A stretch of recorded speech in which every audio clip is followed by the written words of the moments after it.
La ciudad colonial de México prosperó a pesar de las dificultades que le planteaba su entorno natural en medio de un lago.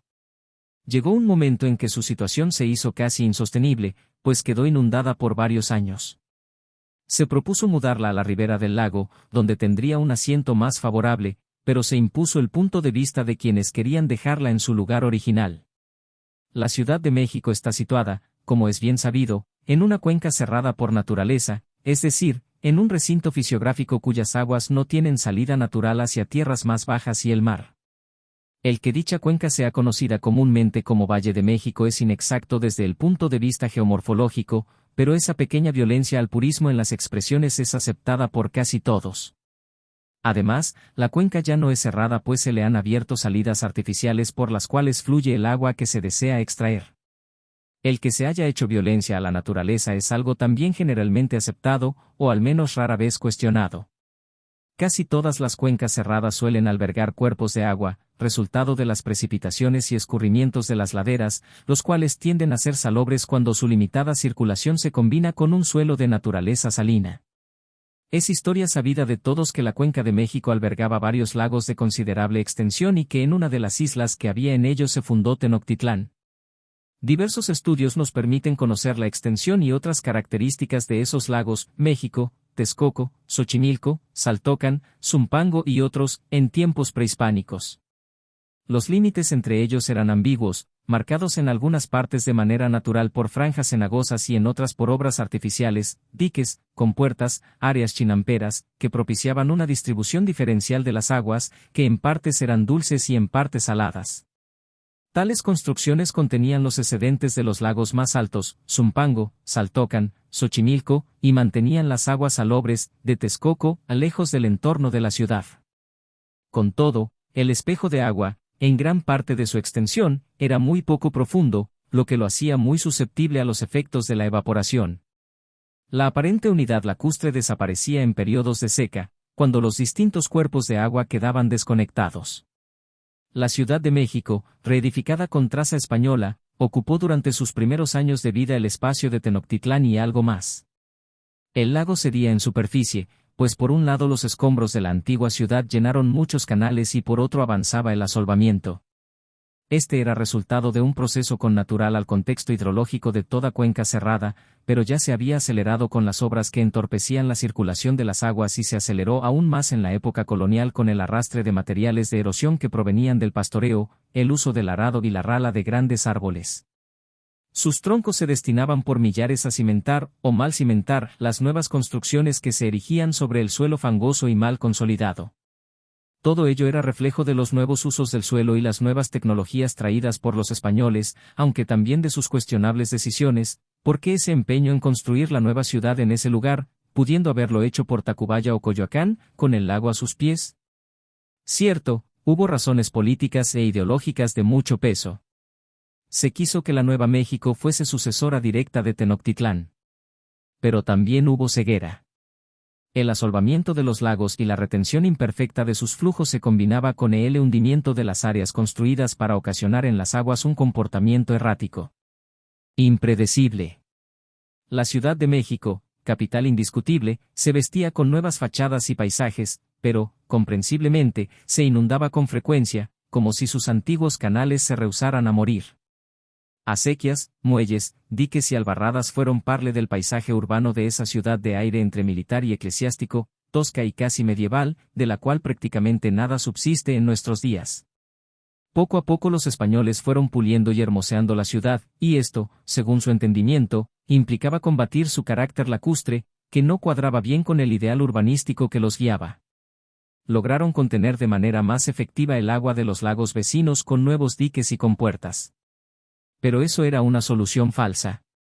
Por un lado, al subir de nivel, esos lagos causaban trastornos en la población asentada en torno a ellos y, por otro, exponían a la ciudad a un potencial desbordamiento violento. Era casi seguro que un año con lluvias abundantes se tradujera en una repentina y persistente inundación, y así ocurrió, entre otras fechas, en 1555, 1580, 1607, 1615 y 1623. Con el agua a la cintura, pero empeñados en no mudarse, los españoles se fueron convenciendo de que el problema solo se solucionaría dando desagüe a la cuenca. ¿Naturaleza domable o indomable? El proyecto no era descabellado, pues en el entorno del valle había un punto, cerca de Huehuetoca, donde era posible, con cierto esfuerzo, hacer un tajo y perforar un túnel de casi 7 kilómetros que se abriera hacia la cuenca del río Tula, afluente del Pánuco. Así se hizo, y con prontitud, entre 1607 y 1608, aunque después hubo que emprender innumerables arreglos.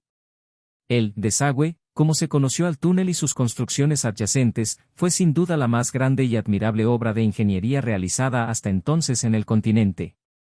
Sin embargo, en su esencia, no era más que una salida para el principal no que alimentaba el lago de Zumpango, el más alto de todos, y su función inmediata era evitar que éste acumulara excedentes que elevaran su nivel y rebasaran las contenciones que se habían hecho para detener su flujo natural hacia los lagos más bajos. La medida era razonable, pero el sistema lacustre era mucho más complejo, de modo que el desagüe no podía solucionar todo y mucho menos satisfacer a los muchos que soñaban con un drenaje total. Estos criticaron la obra con ferocidad y en 1623 lograron que se suspendiera su mantenimiento, que era muy costoso, convenciendo al virrey marqués de Gelbes de que no servía para nada. ¿Por qué? Debe anotarse, el asunto en la política. El cabildo de la ciudad estaba muy consciente del problema, pero miraba primero su bolsillo cuando tenía que enfrentar las fuertes erogaciones que implicaba el proyecto. Tenía que negociar préstamos e impuestos, y a menudo dejaba el asunto en manos de los virreyes. Esta vez se arrepintió. La medida de Gelbes fue inoportuna y desastrosa porque la ciudad se inundó inmediatamente después. Cierto que, con o sin el desagüe tal vez de todos modos se hubiera inundado porque venían años de muchas lluvias. La situación pintaba mal para la ciudad desde el 627.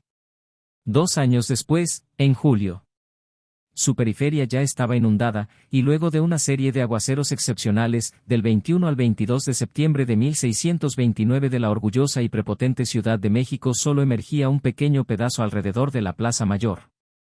A este lugar se le llamó Isla de los Perros porque muchos buscaron refugio allí. Pero el resto del casco urbano quedó cubierto por 1 y en partes hasta 2 metros de agua. Y la inundación había causado centenares de muertes y el colapso de chozas, jacales y casuchas. Los pisos altos, secos, no eran muchos.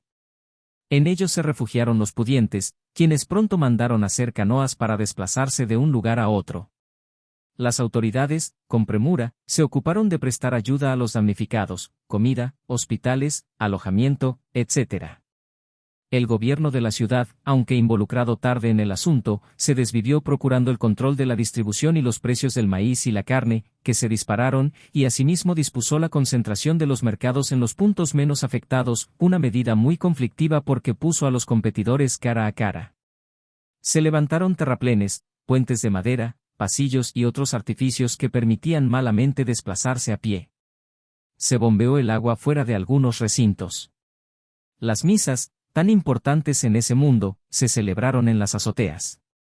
Hasta este punto la historia pudo haber sido no tan diferente de la de otras inundaciones sufridas por la ciudad, pero conforme pasaban los días y los meses era evidente que se estaba viviendo no un momento, sino un periodo extraordinario. Porque el agua, aunque bajó un poco, quedó cubriendo las calles y desmoronando las casas de adobe, las más pobres, por todo lo que restó de 1629. Y así siguió en 1630 y 1631, volviendo a subir de nivel con cada aguacero. La inundación, variable, persistió por 5 años. Le puso fin una temporada de sequía en 1634, pero los barrios más afectados, Santa Catarina y Samaná Ana, todavía permanecieron desiertos por otro año más. La gente más desposeída sufrió indescriptiblemente. Murieron, tal vez, 30.000 personas, la mayoría a consecuencia de las enfermedades asociadas a la escasez y carestía de bastimentes y al ambiente lodoso e insalubre. Quien pudo irse, se fue. La ciudad tenía al parecer unos 150.000 habitantes, y se supone, porque no hay estadísticas de esto, que no menos de 50.000 empacaron sus cosas, si algo les quedó para proseguir su vida en otro lugar.